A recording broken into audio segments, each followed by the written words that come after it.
بعد 13 سنة أقل ما يقال عليها إنها أسطورية، لوكا مودريتش بيعلن رسميا إن ده هيبقى آخر موسم ليه مع مدريد. الخبر اللي كل مشجعين مدريد وممكن كل محبي الكورة بشكل عام ما كانوش مستعدين ليه. لوكا حتى لو كان كبر في السن كان لسه عنده القدرة إنه يحول أي ماتش بمجرد نزوله للملعب. وسواء أنت بتشجع مين، محدش يقدر يصنف مودريتش غير إنه أسطورة من أساطير خط الوسط اللي مش بتتكرر كتير. ولما تعرف قصته من الأول هتقدر إزاي لاعب قدر يتحدى ظروف حرب في بلده ويوصل انه يبقى واحد من اعظم اللعيبه اللي لمست الكوره بالتيشيرت الملكي. اهلا بيك في قناه بعد 90، ودي قصه لوكا مودريتش.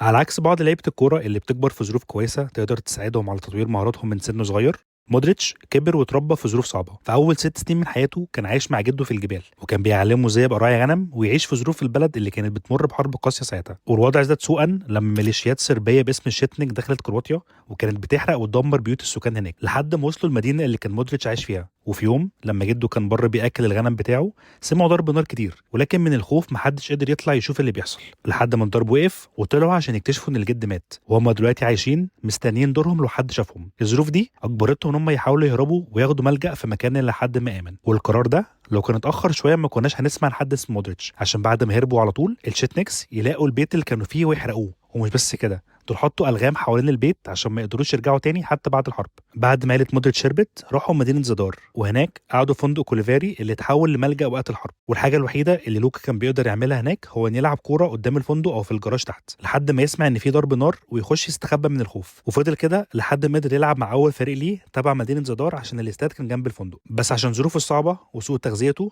مودريتش كان جسمه ضعيف جدا وما عندوش القدره البدنيه اللي تخليه يعرف يلتحم مع المدافعين، وده خلاه يتعلم ازاي يلعب بذكاء اكتر ويخلي الكوره لازقه في رجله اطول وقت ممكن. مودريتش فضل هناك لحد ما الحرب خلصت وهو 10 سنين، وساعتها عيلته سابت الملجأ وسافروا لمدينه سبليت. وهناك جات لمودريتش فرصه في نادي هادويك، بس بعد ما المدرب شافه بيلعب قال انه مش عايزه في الفريق عشان جسمه ضعيف ورفض انه يكمل هناك. وكان ممكن جدا ان القصه تنتهي على كده، ولكن توميسلاف باسيتش اللي كان مسؤول عن فريق زدار اللي مودريتش كان بيلعب فيه وقت الحرب شاف ان اللاعب ليه مستقبل كبير وفضل جنبه لحد ما قدر يجيب له عقد مع ديانامو زاجرب وهو 16 سنه بس. ولكن برضه في الاول زاجرب ما كانتش مقتنعه بيه وودوه اعاره سنه للدوري البوسني اللي قدر يكسب فيه جائزه احسن لاعب شاب في الدوري. ولما رجع لهم قال لهم ايه الدنيا ينفع العب دلوقتي؟ قالوا لا لسه شويه، وودوه اعاره تاني لنادي في كرواتيا اسمه زابريسيتش. وهناك للمره الثانيه قدر يثبت نفسه ويكسب جائزه احسن لاعب شاب في كرواتيا. وساعتها زاجرب قررت ترجعه ويبقى لاعب اساسي ومحوري معاهم، والدنيا تبدا تبتسم له. وبعد ما خد اول فلوس ليه قدر يشتري بيت لعيلته عشان يعيشوا كويس بعد العذاب بتاع سنين الحرب، ومسيرته الكرويه تبدا تاخد شكلها. مودريتش قدر يكسب الدوري الكرواتي 3 سنين ورا بعض ويبقى اسم عليه عيون كتيره من فرق كبيره زي تشيلسي وبرشلونه وارسنال.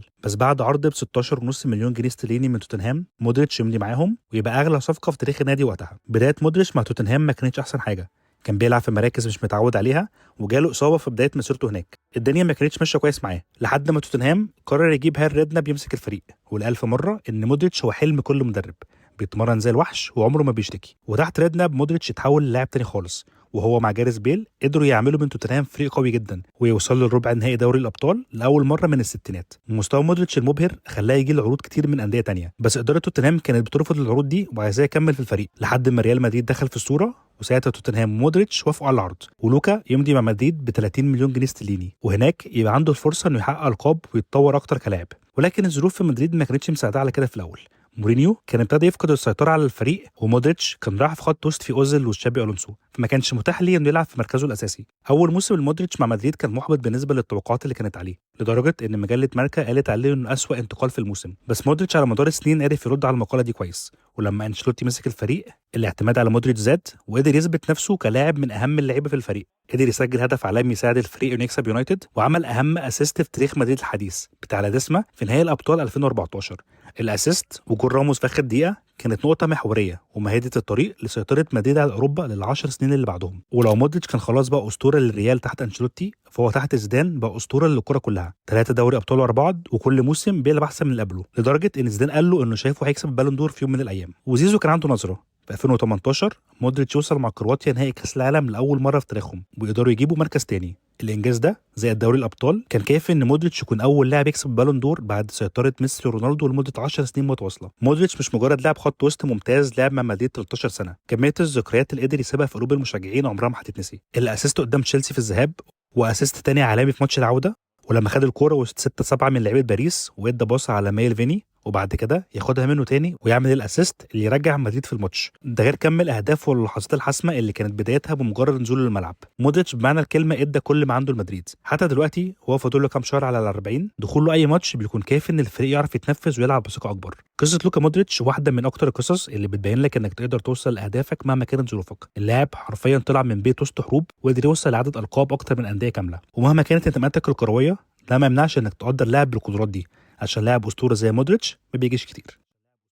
اكتب لي في الكومنتات ايه اكتر لقطه لمودريتش انت لسه فاكرها لحد دلوقتي، ولو شايف ان مدريد هيعاني بعد رحيله. ولو الفيديو عجبك ما تنساش تعمل لايك وسبسكرايب، وممكن تتفرج على فيديوهات تانية من هنا. اشوفكم الاسبوع الجاي.